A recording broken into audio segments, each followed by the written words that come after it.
আসসালামু আলাইকুম। আশা করি সবাই ভালো আছেন। আসলে আজকে নিয়ে আসছি একটা গুরুত্বপূর্ণ বিষয়। আমি একটা ছোট খামারি।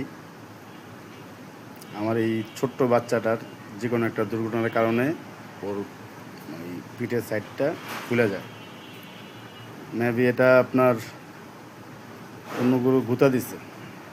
দুধ দহন করার সময় অন্য গরু গুঁতা দিছে এই জায়গাটার মধ্যে চামড়ার উপর সাইডে একটা গ্যাস জন্ম হয়। এই গ্যাসটা আসলে আস্তে, আস্তে প্রতিদিন একটু, একটু করে যাতে ফুলতে থাকে, পানি বের হয়, সুইদের যন্ত্রটা দেই। তো চিন্তা করলাম যে আমরা এটার আসলে কাইটা অপারেশন করবো। এর জন্য আর ডাক্তারের প্রয়োজন মনে করি নাই, কারণ আমাদের এই যে মুরব্বী কাকা, অভিজ্ঞ মানুষ, অনেক পুরনো মানুষ এই রাখাল সেকশনে। তো উনি বললো যে না চলেন আপনার আমি রিস্ক নেই। আলহামদুলিল্লাহ এটা হলো ফার্স্ট পার্ট। আমরা প্রথম দিন কী করি, অনেকগুলি ময়লা বেরোবে এখান থেকে। আসলে এখানে ভয় পাওয়ার কিছুই নেই, উপরের সাইড তো, এই উপরের সাইডে সুন্দর মতো আমরা ভিতরে ঘুইটা ঘুইটা অনেক ময়লা বের করছি। ইনশাল্লাহ ভিডিওটা পুরোপুরি দেখলে বুঝতে পারবেন যে কী বের হয়েছে, কী হয়েছে। আর ভিডিওটা সবাইকে শেয়ার করে দিন, যারা গরু পালে তাদের হয়তো উপকার আসতে পারে। অনেকের হয়তো আত্মীয় স্বজন থাকে গরু পালে, তারা হয়তো এই যে ছোটোখাটো কোনো সমস্যা হইলে ডাক্তারের প্রতি নির্ভরশীল হয়ে যায়। আসলে ডাক্তারের প্রতি নির্ভরশীল না হইয়া একটু কষ্ট করলে নিজেরাই করা যায়। হয়তো কি কিছু মেডিসিন লাগবে। ইনশাল্লাহ নেক্সট আরেকটা ভিডিও আসবে, এটার ভিতরে কী কী দেওয়া হয়, এটা কীভাবে ঠিক করতেছি, সব কিছু ইনশাল্লাহ ধাপে ধাপে দেখতে পারবেন। মানে এত পরিমাণের ময়লা ভিতরে, আল্লাহু আকবার, মানে সব বেরিতেছে কিন্তু পাতলা ময়লা। এটা পাতলা ময়লা, এরপরে আবার ভারী ময়লা আসবে নেক্সট পার্টে। এরপরে নেক্সট পার্টে আমরা কী কী দিই এটার ভিতরে, কীভাবে এটা আস্তে আস্তে শুকাবে, ইনশাল্লাহ পর্যায়ক্রমে সব বলবো, দেখানোর চেষ্টা করব। সম্পূর্ণ ভিডিওটা দেখতে থাকেন, দেখলে বুঝবেন যে আসলে কী জিনিস কী হয়ে গেছে, কত কত ভিতরে কত ময়লা জমে গেছে ভিতরে। এটা আসলে এটা গুঁতা দেওয়ার পরে এটা ফুলে গেছিলো, এই জায়গাটা ফুলে একটা গ্যাস তৈরি হয়েছে, এখানে পানি তৈরি হয়েছে, পানির পরে আস্তে আস্তে যদিও আমরা একটা মেডিসিন দিয়ে দিচ্ছি ফুটা করে, যে কারণে আস্তে আস্তে দ্রুত পাইকে দিতেছে, পাইকেট আস্তে আস্তে পড়তেছে। ইনশাল্লাহ আশা করি দ্রুত ঠিক হয়ে যাবে। মানুষের উপকারের স্বার্থে হয়তো আপনার ভিডিওটা শেয়ার করে দিন। আর যারা এখনও সাবস্ক্রাইব করে নেয় সাবস্ক্রাইব করে রাখবেন, হয়তো বিভিন্ন সময় বিভিন্ন এই পশু পাখি ভিত্তিক কিছু ভিডিও আসতে পারে। আমার ছোট্ট একটা খামার, যদিও আমি নতুন মানুষ, শিখতেছি, জানতেছি, শেখার পাশাপাশি করতেছি।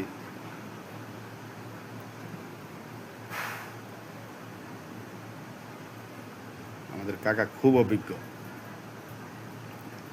তো এটার মধ্যে খেলায় খেলায় খেলায় খেলা সুন্দর করে ভিতর থেকে ময়লাগুলো বের করতেছে।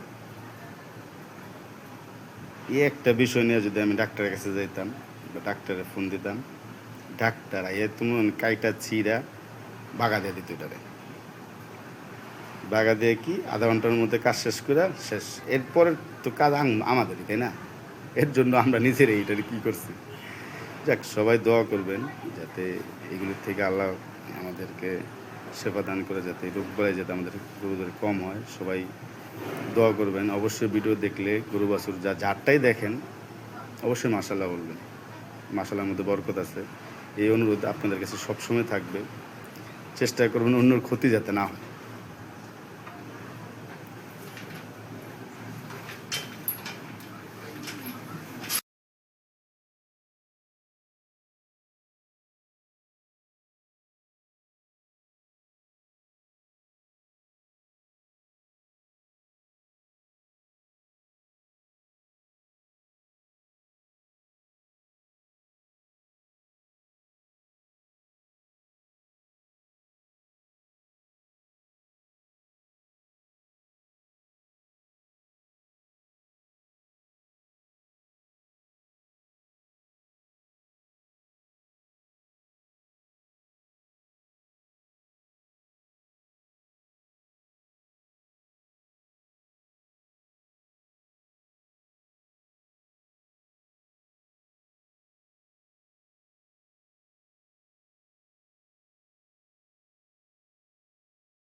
সবই তো দেখলেন কিভাবে ময়লা বেরোচ্ছে, অনেক লম্বা ভিডিও। যাক, উপকারের স্বার্থে এটা শেয়ার করতে হবে আর কি, যদি কারো উপকারে আসে আর কি। আর যদি ভালো লাগে সাবস্ক্রাইব করে দিবেন, ফলো দিয়ে পাশে রাখবেন। যারা ফেসবুক থেকে দেখবেন তারা ফলো দিয়ে পাশে থাকবেন, যারা ইউটিউব থেকে দেখবেন তারা সাবস্ক্রাইব করে পাশে থাকবেন, যাতে পরবর্তীতে এরকম কোনো দুর্ঘটনা ফেস করলে আমরা অবশ্যই শেয়ার করব কীভাবে এগুলো ট্রিটমেন্ট করি। এই গরু বছর পাললে এরকম অনেক এরকম অসুবিধা আসে, এগুলোর জন্য আমাদেরকে সবসময় প্রস্তুত থাকতে হয়। কীভাবে কী কেমনে কী করি এগুলো সব হয়তো জানতে পারবেন। সবাই ভালো থাকবেন, সম্পূর্ণ ভিডিওটা দেখতে থাকেন, ইনশাল্লাহ উপকার হবে, নিজেরাই ঘরোয়াভাবে ট্রিটমেন্ট করতে পারবেন। ভালো থাকবেন সবাই, আল্লাহ হাফেজ, আসসালামু আলাইকুম।